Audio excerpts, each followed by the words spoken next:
એક મહત્વના સમાચાર વડોદરાથી મળી રહ્યા છે। જાંબુઆ પાસે નેશનલ હાઈવે 48 પર હિટ એન્ડ રનની ઘટના બની। રસ્તો ઓળંગતા સાયકલ ચાલકને નડ્યો અકસ્માત। ત્યારે બેફામ દોડતા આઈસર પર ચાલક ન કરી શક્યો કાબુ અને આઈસરે ઓવરટેક કરતા સાયકલ ચાલક ઇજાગ્રસ્ત થયો છે। ઘટનાના દ્રશ્યો સીસીટીવી કેમેરામાં કેદ થયા। ઇજાગ્રસ્ત વૃદ્ધને સારવાર માટે હોસ્પિટલ ખસેડાયા છે।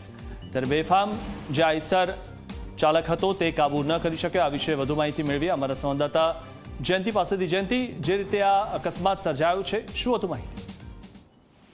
બિલકુલ મિથુન, જે પ્રકારે અત્યારે નેશનલ હાઈવે 48 જાંબુઆ પાસે હિટ એન્ડ રનનો બનાવ સામે આવ્યો છે, જેના સીસીટીવીમાં સ્પષ્ટ રીતે દેખાય છે કે આઈસર ચાલક જે છે તે સાયકલ સવાર વૃદ્ધને ટક્કર મારીને ત્યાંથી ફરાર થઈ ગયો છે।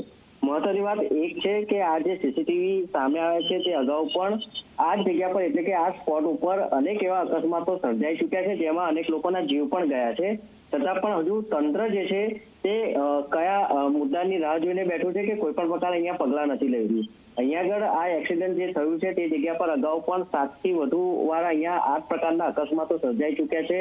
હાલમાં તો આ વૃદ્ધની હાલત અત્યારે ગંભીર છે, તેઓને હોસ્પિટલ ખસેડવામાં આવ્યા છે। સમગ્ર ઘટનાના સીસીટીવી આવ્યા છે, પરંતુ મોટી વાત એક પણ થાય છે કે નેશનલ હાઈવે ઓથોરિટી દ્વારા પણ આ જે બ્લેક સ્પોટ જે ગણવામાં આવી રહ્યો છે તે બ્લેક સ્પોટ અત્યારે બંધ કરવામાં નથી આવ્યો કે તે જગ્યા પર કોઈ પણ રીતે ટ્રાફિક જવાન મૂકીને કે કોઈ પણ કાર્યવાહી નથી કરવામાં આવી। હાલમાં તો તંત્ર અત્યારે ઘોર નિંદ્રામાં સૂઈ રહ્યું હોય તેમ લાગી રહ્યું